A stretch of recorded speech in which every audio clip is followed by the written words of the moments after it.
I think it was a very big moment for people that, not only Cuban Americans, but people that came from Cuba that want to go back to Cuba, people that want to see their family in Cuba. I think this is a very big day, very important day. Okay. What's coming next for Cuba? Well, we're going to see. It's a failing nation. You see that it's falling apart. They have no oil. They have no money. It's a failing nation. So I just can't tell you that. But we're there to help. We're going to. In the meantime, we're going to have to help them out. They have no way of living. They have no food. They have no electricity. They have no energy at all. But they do have great people. There are a lot of great people. I mean, I have so many to go back. Maybe they'll invest. We'll see what happens. But we're freeing up Cuba. Our options on the table here, Mr. President. Should we expect any escalation here, or should they expect anything? Yes. No. No, you won't. There won't be escalation. I don't think there needs to be.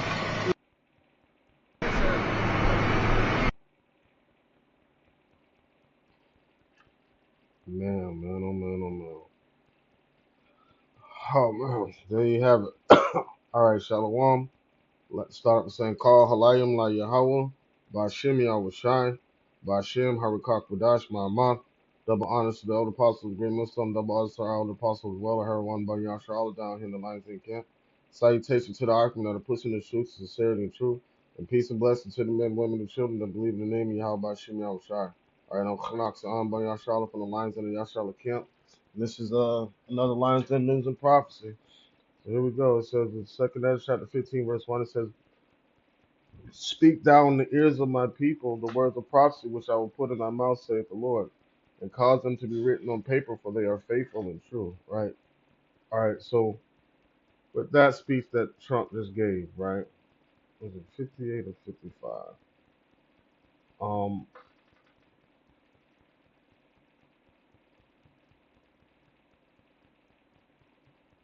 55. He said all those negative things about Cuba, and if Cuba is the way he said it is, how did it happen that way? You know, who oppressed them? Because I remember once Cuba and Venezuela, um, Russia had to come to the aid of them because of the pressure that America was putting on them. You see that? So if you know, and he gave that. That's as philosophical as Trump can get. But he gave, there's great people there. We're gonna free them. That's that slick talk. That's that smooth talk. That's this. This is Psalms 55 and 21. It says, "The words of his mouth were smoother than butter, but war was in his heart." That's all that's about. Is a form of engagement of war. It doesn't have to always be physical at all times. And people, like, you know, they go over there, meet in Cuba, oppressing the people, imposing their will on the people, getting to yield to their benefit or to their agenda, right? That's war on those people. They don't have running water. They don't have this, that, and the third. Like, the amount of things that need to be dealt with over here in America, you have the nerve to talk about what somebody else doesn't have. See that? He said, the words of his mouth were smoother than butter, but war was in his heart. His words were softer than oil, yet were they drawn swords. And that's just the point. That's just the point, man.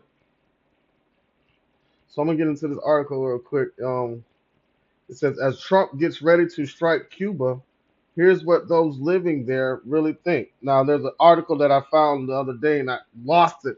I meant to save it and share it with the camp, but whoever's in charge of Cuba right now are telling the people to get ready for war. It says Veronica Kerr explains that there is nothing good to say about Cuba. That is why she avoids writing to her relatives and friends in the United States. She prefers to send photos of her three children and say little. In her 39 years, she does not remember a worse moment than the one she is living in through now.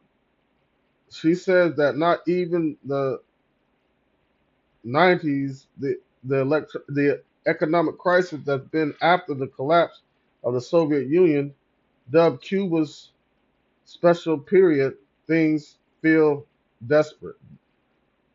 This desperate. I don't know what she just said, but you know, you can go to parts of Jacksonville, right, and see horrific, impoverished, like disgusting things to where you believe you would be like, how can anybody live like this? You know what I'm saying? And it's normal to them. And it's done to us on purpose, man. It's done to them on purpose with the collapse of the Soviet Union.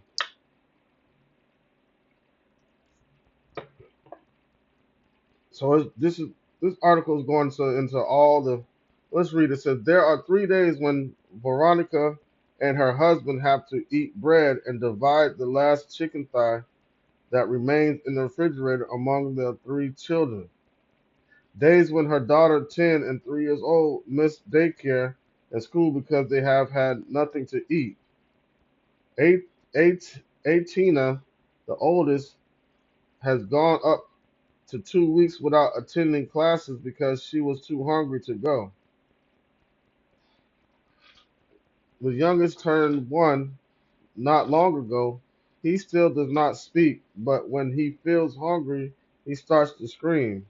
So imagine that the other 2 also stand next to you and start, Mom, I'm hungry, I'm hungry, I'm hungry. And you have absolutely nothing to give them, not even a piece of stale bread or a glass of soda or a glass of milk or a glass of yogurt. I have thrown myself on the floor to cry, she says. And trust me, that sounds terrible. Like I'm not, you know what I'm saying? But that's part of the curses for one, and that's oppression for what the dollar has done to their economy. You know, but now Russia is building itself back up as another economic power, as it was in the 80s with the Soviet Union, with the help of the BRICS nations. See that? So what America really wants to do, all this is just, is just a political ploy to take steps further into taking over total control over Cuba away from Russia. Not that they have control over it, but they want total control over Cuba because Russia has what? Russia um um has rights there, but they a lot of times they stage their like nuclear submarines and things like that over in Cuba,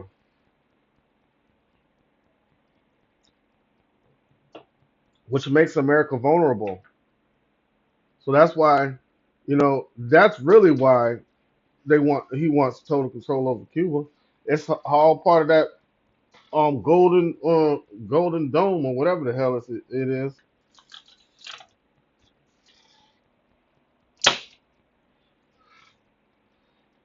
He wants he's next. He says he's going from Cuba.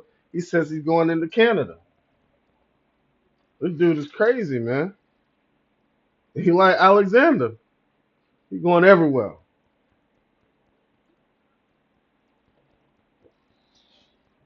So next is instead of stimulate the economy, they're really going to war on it. Or stimulating that country economically, they're going to go to war against it and force it to yield to the bend to the or yield to the pressure that America's going to put on it, and cause them to go along with their agenda. At one point in time,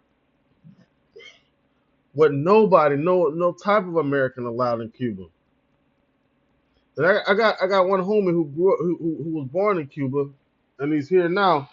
But I got one homie, like he tells me, yeah, Cuba was kind of messed up. But the crazy part about it is, like, so it is here. Now it might not look as bad, but it's the same pressure. Look at it like this: they disguise how we're living over here. Yeah, we might be able to get a little bit of money and buy a nice house, but we still have the threat of like, how safe can we feel here? How safe can we feel here? We can't feel safe here, man. Because like we're riding down. I got a son who started to drive now. You know what I'm saying? And I fear, not necessarily, I don't want to say fear, but like, you know what I'm saying? I know that, you know what I'm saying, without protection of Yahweh by Shema Shai, we're sitting ducks in this place. My son could get pulled over by the police, and we don't know how that shit's gonna turn out. You know, those are the threats that we face. The ones that are said that are supposed to protect and serve, like, are really, we're their targets. You see that? So you know what I'm saying? They smile in our face, but at any given time they have a badge and a license to unalive us at will and get away with it. You know? We're always looked at a threat, but that's part of the curses. But the Lord is lifting those curses up off of us and putting it upon them. And by it being upon them, they are the real threat to the society, not us. So, you know, like how everybody would jump up and down and say that like when Biden uh gave us Juneteenth as a federal holiday. They looked at it as if that was something. That was nothing, bro. That's the dog licking the wounds. And this is what Trump is doing, is the same thing. That's why his words are smoother than butter, man. And he was piling it on thick. There's some good people in Cuba. There's some great people in Cuba. And then they said, well, do you think it's going to escalate? He said, no, there's no need to escalate. Meaning, like, bro, don't even do it, bro. You ain't going to win. That's how he said. You ain't going to win, so you might as well go ahead and bow down and say uncle. See what I'm saying? That's the agenda of the devil. Put pressure and hell on everywhere and get them to comply. That's exactly what's happening in this situation. And then whoever wrote this article painted that ugly picture as if like they really need us, or it's like they don't not know us. Like they really need America to come in and intervene and do something when America is part of the reason why that country is the way it is now. See, that's like somebody digging a hole and pushing you in the hole and then giving you a ladder and a helping hand to get out. Like you would have never been in there if you wouldn't have, you know what I'm saying?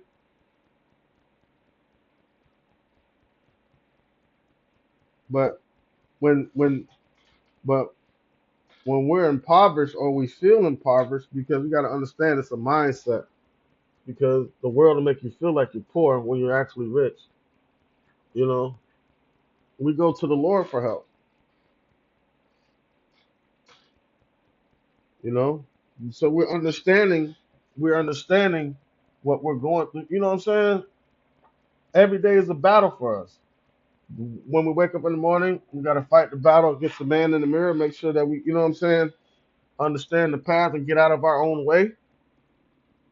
Then we go out and face the world full of lies and darkness and be that light. When you're light, you're a target. But we go to Yahweh Shema Shai for comfort. This is Psalm 55 and 18. It says, he delivered my soul in peace from the battle that was against me, for there were many with me. Right. He said, those angels are going to be with us. It says, Yahweh shall hear and afflict them, even he that abideth of old, Selah, because they have no changes, therefore they fear not God. See, they don't have no, because they've been doing all this on the earth, they don't have the fear. They don't fear Yahweh by Shema Shai. But before it's all said and done, the Lord is going to put fear into them and take the fear away from us. See that? It says, he put forth his hands against such as be at peace with them.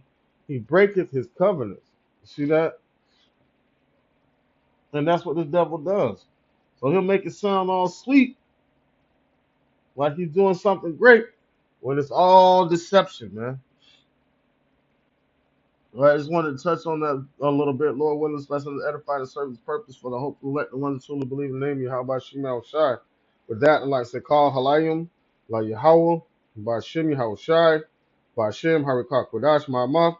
Double honor to the elder apostle, the great Millstone. Double honor to our elder apostle as well, and her one by Yashar, down here in the lines they camp. Salutations to the Akim that are pushing the truth, sincerity, and truth. And peace and blessing to the men, women, and children that believe in the name How about Shema Shai. Shalom.